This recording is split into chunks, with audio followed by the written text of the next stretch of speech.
Женщин с маникюром приветствую, остальным соболезную. Если вы кликнули на это видео, то, вероятно, вам не стоит объяснять, что такое Джоджо, и рассказывать с нуля о боевом искусстве Хамона. В случае же, если эти слова для вас чужды, то советую посмотреть материалы моих коллег по цеху, введя в поисковике соответствующие запросы.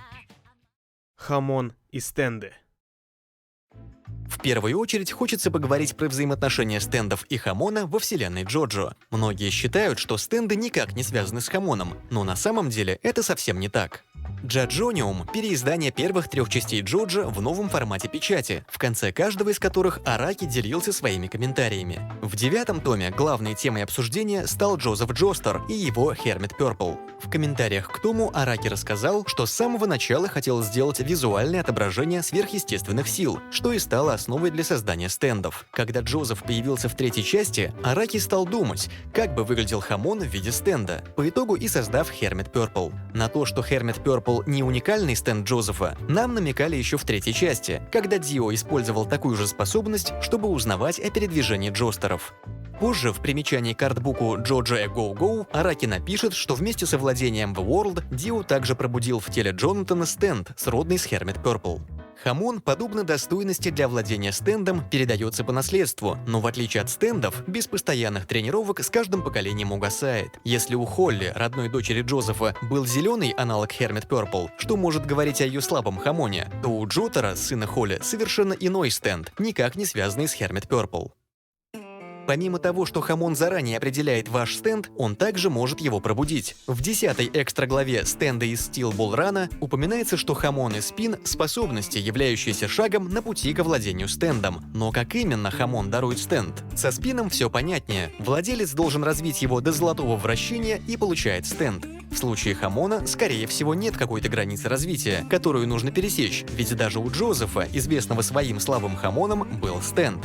Со слов Араки, если бы Джотара и его команда переместились на 50 лет назад, возможно, они бы увидели молодого Джозефа, использующего Хермит Пёрпл. Исходя из слов Араки, можно понять, что Хамон дарует стенд при усиленных тренировках. Проводимость Хамона в неорганических материалах.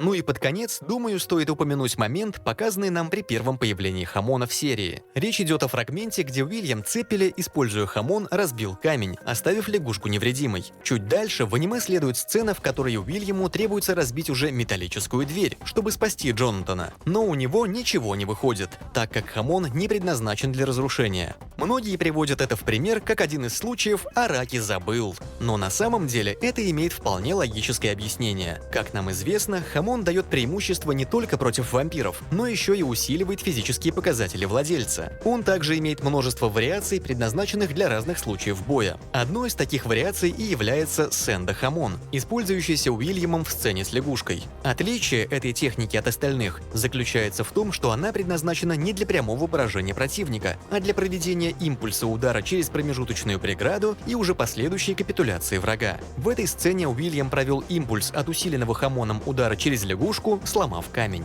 Далее, как упоминалось в начале, Уильям оказался полностью бессилен перед металлической дверью. Как говорилось в аниме и манге, дверь слишком толстая, так что даже удары, усиленные Хамоном, не могли ее сломать. Но внимательный зритель, смотревший Джоджо, может возразить, приведя в пример сцену с Джеком-потрошителем, в которой Джонатан, использовав Сэнда Хамон, провел импульс через стену, прикончив маньяка. Условия этих двух ситуаций сильно разнятся, ведь Джек стоял с другой стороны стены, прислонившись к ней и ожидая свою жертву, так что Хамон, пройдя через стену, сразу настиг свою цель. В случае с Таркусом же проводить удар через Сэнда Хамон не имело смысла, так как дверь находилась на большом расстоянии от арены, и весь поток Хамона ко времени достижения недруга уже бы испарился. Как оказалось, ответ на вопрос был прямо под носом.